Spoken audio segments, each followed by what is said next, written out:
Let me tell you what actually separates the men women cannot stop thinking about from the men women politely forget. It is not the car. It is not the physique. It is not the rehearsed story about the impressive thing you did last year. It is not even charm, at least not the performed kind that most men mistake for the real thing. It is this: the ability to make her feel genuinely seen rather than simply observed. Think about what most women experience constantly. They are looked at. Their appearance is commented on. They receive compliments about how they look, what they are wearing, how they carry themselves. Everywhere they go, someone is registering their surface. But how often is someone actually curious about what is underneath it? How often does someone ask them something that makes them pause, genuinely think, maybe smile slightly to themselves, and respond with something they have never said out loud before? That pause, that moment of genuine reflection, that is where real attraction begins. Not in what you show her about yourself, in what you make her discover about herself. Tonight, I am going to give you 6 questions. Not pickup lines. Not interview questions. Not the generic conversation starters that every man has tried and every woman has already heard.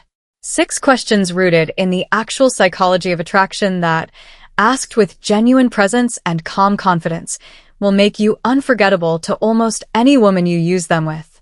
But before the 6 questions, we need to name the thing that has been keeping most men trapped in forgettable conversations. The trap that keeps you forgettable.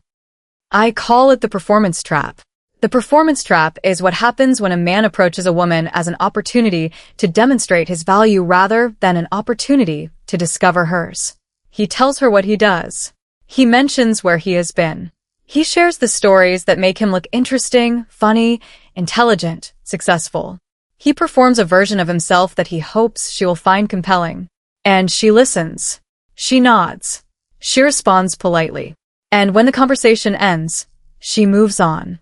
Not because he was not interesting, but because the entire exchange was about him. And she left it feeling like an audience, not a participant. Here is what the performance trap has cost you. It has cost you the conversations that could have gone somewhere real. The women who would have opened up if someone had actually asked. The connections that dissolved before they ever formed because you were talking when you should have been asking. It has cost you the most powerful tool available to a man in a conversation with a woman he is genuinely interested in.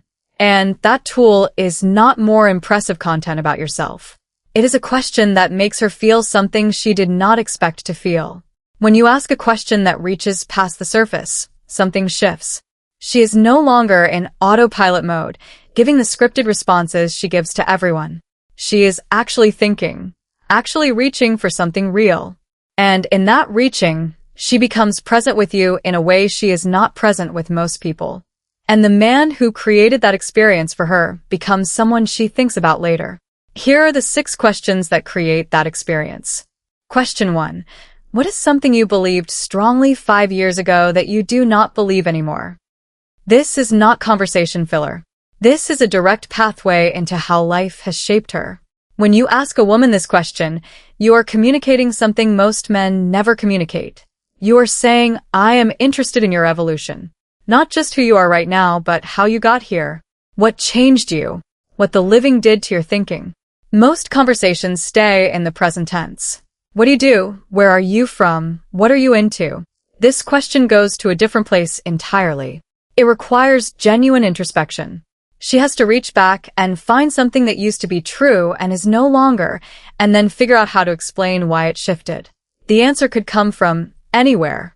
A relationship that ended and rewired how she thinks about love.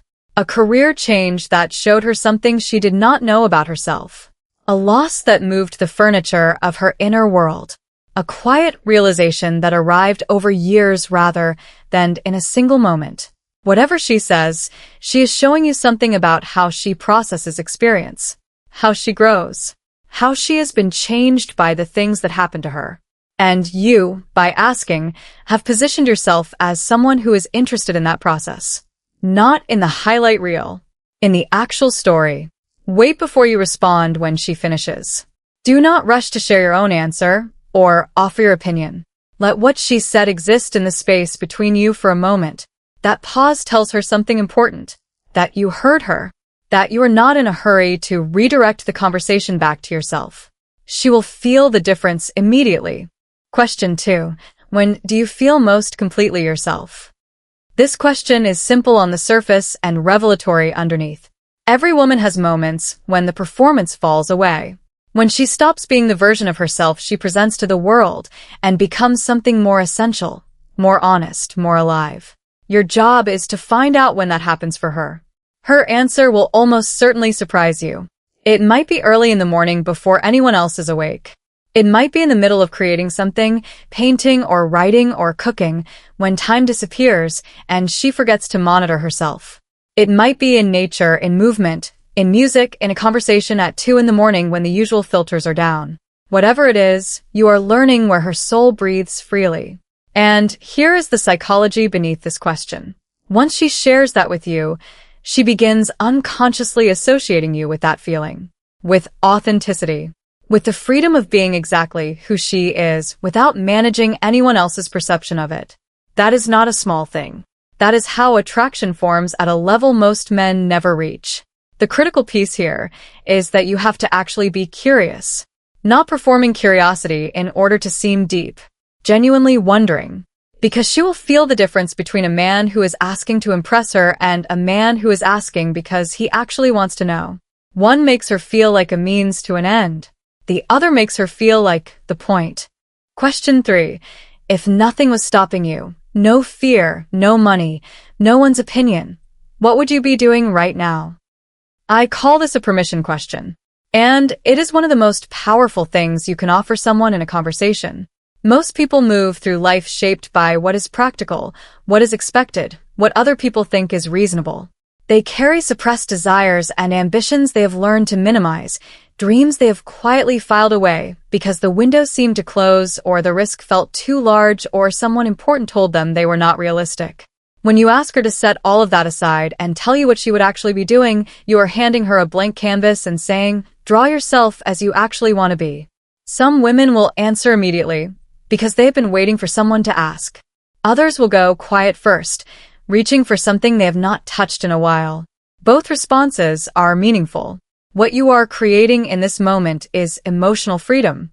The experience of being with someone in whose presence she can want things without apology or explanation. That experience is rare. And rare things are attractive. Look directly at her when you ask this. Let your eye contact communicate that you are not preparing a judgment of whatever she is about to say. You are simply there, listening, genuinely interested in the uncensored version. Most men offer opinions. You are offering something far more valuable. You are offering permission to dream out loud. Question 4. What is something you wish people understood about you that they usually do not? This is where the conversation moves from interesting to genuinely intimate. Every woman, regardless of how confident or together she appears from the outside, carries something she feels is consistently misread. Some dimension of herself that people see as one thing when it is actually something else. A quality that gets labeled incorrectly, a depth that gets skimmed past, an aspect of who she is that the people in her life simply do not have access to. When you ask this question, you are giving her explicit permission to show you that part. She might say something like, people think I am cold, but I am actually just very careful with my energy. Or, everyone assumes I have everything figured out, but I am carrying more uncertainty than it looks like. Or, people see me as social and extroverted, but I am actually deeply private about the things that matter most. Whatever she reveals, she is sharing something she does not share with most people. She is letting you into a room that is usually locked. And because you asked, because you created the opening, you become the person she now associates with being actually known. Not just seen. Known. This is where attraction stops being about chemistry and starts being about depth. And depth is what makes someone irreplaceable rather than simply desirable. Question 5. What has been the most unexpectedly formative experience of your life? Not the most difficult. Not the most successful. The most unexpectedly formative. That specific word, unexpectedly, changes everything about what she reaches for. She is not looking for the obvious answer. Not the graduation or the promotion or the relationship everyone else knows about. She's looking for something that shaped her in ways she did not anticipate. Something that looked ordinary from the outside and turned out to change the furniture of who she is. Maybe it was a conversation with a stranger on a train, a book she read at exactly the right moment, a small failure that redirected everything, a place she visited that rewired how she sees the world. An ordinary Tuesday afternoon that somehow contained something extraordinary. When she finds that answer and shares it with you, she is trusting you with something she has probably not articulated before. Because most people do not ask the question that makes her reach for it. Here is what happens in her when she answers this question. She does not just feel seen. She feels discovered. Like you reached past the presented version of her and found something she had almost forgotten was there. That feeling does not leave easily. Marcus Aurelius wrote that the soul becomes dyed with the color of its thoughts. The question you just asked her has sent her thoughts somewhere rich and private and real. And you are the person who sent them there. Question 6. What does freedom mean to you, specifically?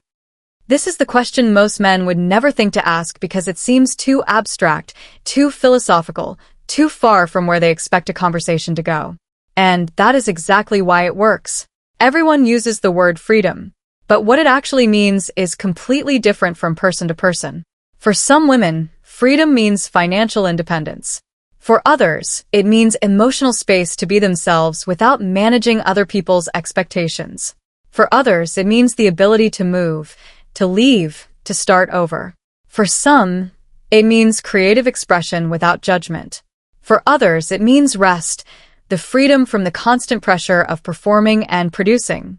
When you ask her to define freedom in her own specific terms, you're asking her to articulate what she is actually moving toward in her life, what she is trying to build or protect or reach, what she would choose if choice were truly available to her. In her answer, you will discover what actually motivates her beneath all the surface-level goals and daily routines. And you will have insight into her that most people who know her for years do not possess. Epictetus said that people are troubled not by things, but by their judgments about things. The question you have just asked her is about what she has decided life should look like when it is working. That is not a small thing to know about someone. Ask this in a quieter moment. Not in loud, crowded environments where thinking is difficult. In a space where genuine reflection can happen. And when she answers, receive what she says without immediately offering your own definition in return. Let her answer be complete on its own terms before you respond. That restraint, the willingness to let her be fully heard before you speak, is itself a signal. It tells her that what she thinks matters more to you than the opportunity to share what you think. That is extraordinarily rare. What these 6 questions have in common. Let me name the thread that runs through all of them, because there is one, and it is more important than any individual question. Every one of these questions is an invitation, not an interrogation, not a performance of depth designed to make you seem more interesting. An actual invitation for her to go somewhere in herself that she does not usually get to go in ordinary conversation. Most conversations are about exchange. What do you do? I do this. Where are you from? I am from here. What do you like? I like these things. The conversation moves along the surface, and both people leave having learned the facts of each other without knowing anything essential. These questions are different. They do not ask for facts. They ask for experience. For reflection. For the things she has thought about but rarely been asked to articulate. And when a woman articulates something to a man who is genuinely listening, something happens between them that does not happen in ordinary conversation. She feels known. Not in the shallow way of someone who has memorized her preferences. In the deep way of someone who has actually seen her. Who asked the right question at the right moment and then stayed present while she found her way to the answer. The performance trap told you that attraction is built by impressing her. The truth is that attraction is built by making her feel seen. And you cannot make someone feel seen by talking about yourself. You make them feel seen by asking about them. Deeply. Specifically. Without rushing to fill the silence or redirect toward yourself when they finish. How to ask these questions. This matters as much as the questions themselves. Ask them one at a time, not as a list. A question is only powerful when it exists in genuine conversation, not when it is delivered as part of a sequence you are working through. Ask from actual curiosity, not to seem deep, because you genuinely want to know the answer. She will feel the difference between the two immediately. Performed curiosity is transparent and has the opposite effect of the real thing. Hold eye contact when she answers. Not aggressively. Simply present. The quality of your attention while she speaks is itself a form of communication. It tells her that what she is saying matters to you, that she has your full focus, that the phone in your pocket does not exist right now. Let silence exist. Do not fill the pause that comes after she finishes speaking. Let what she said rest in the space between you for a moment before you respond. That pause is not empty. It is full of something, and she can feel it. Do not redirect to yourself immediately. When she finishes, you do not have to match her story with yours or offer your own answer to the question.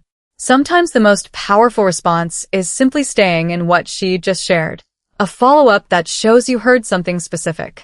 A question that goes one layer deeper into what she revealed. That restraint, the willingness to stay in her experience rather than redirect to yours, is the rarest quality in conversation. And it is the quality that makes you unforgettable. The final thought.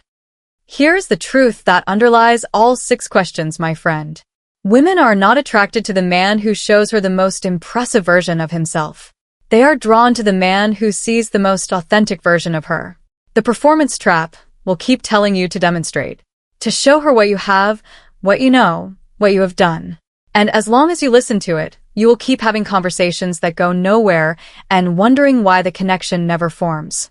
The questions in this video are the alternative to the performance trap.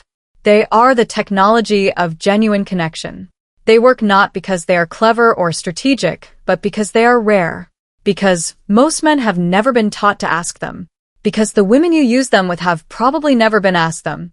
And because the experience of being genuinely asked, genuinely heard, and genuinely known by another person is one of the rarest and most powerful things a human being can offer another.